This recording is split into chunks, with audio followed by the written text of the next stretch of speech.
So earlier this week, I got into a little bit of a conversation with one of my channel members over at mygrowthrings.com.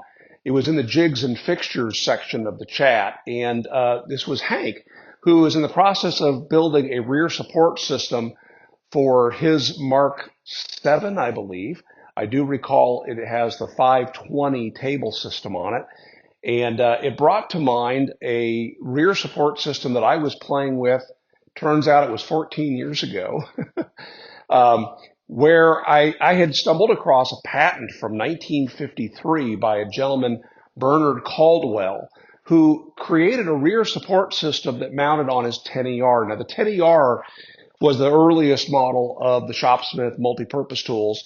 It had the two way tubes like we see here on my Mark 5.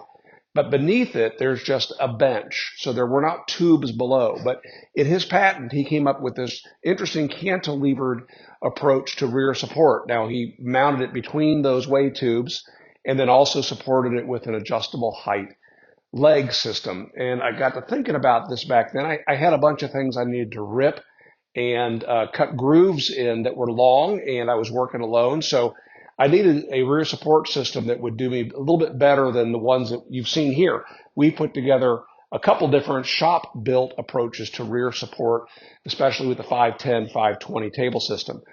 So because I never throw anything away, I just use some simple, I believe that these are 1x4s, and I use pocket screws to hold it together.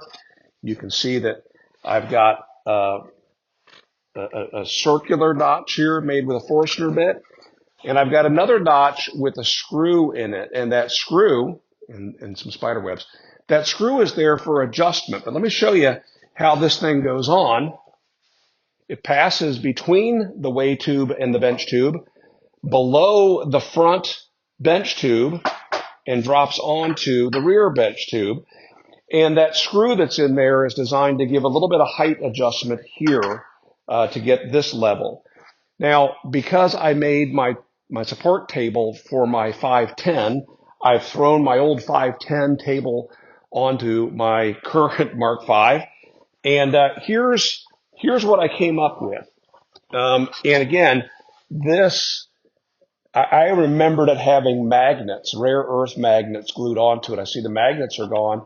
I don't remember now if that was a fail or what.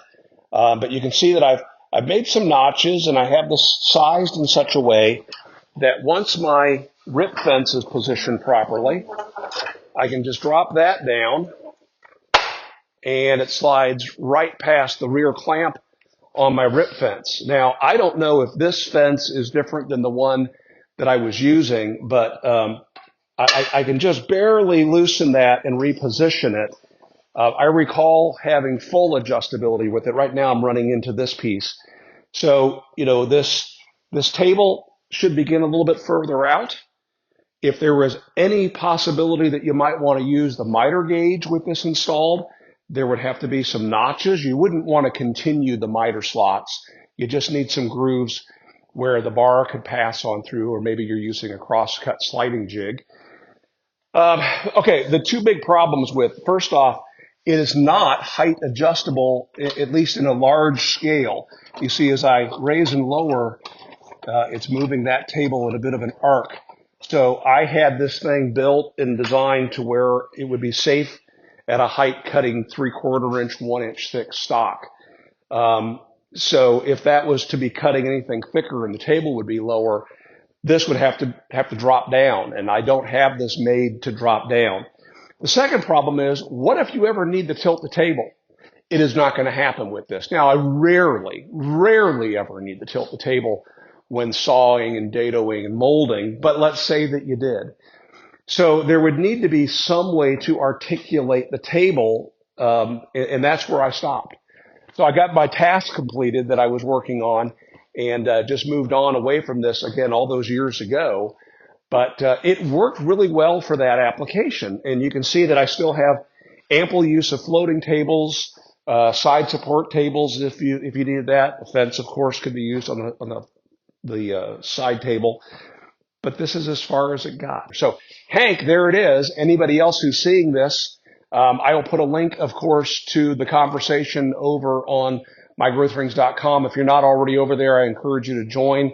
It is a membership site, but you can join up for free, and you'll see you'll have access to 8 or 10 different chats that are going on, and love to have you participate.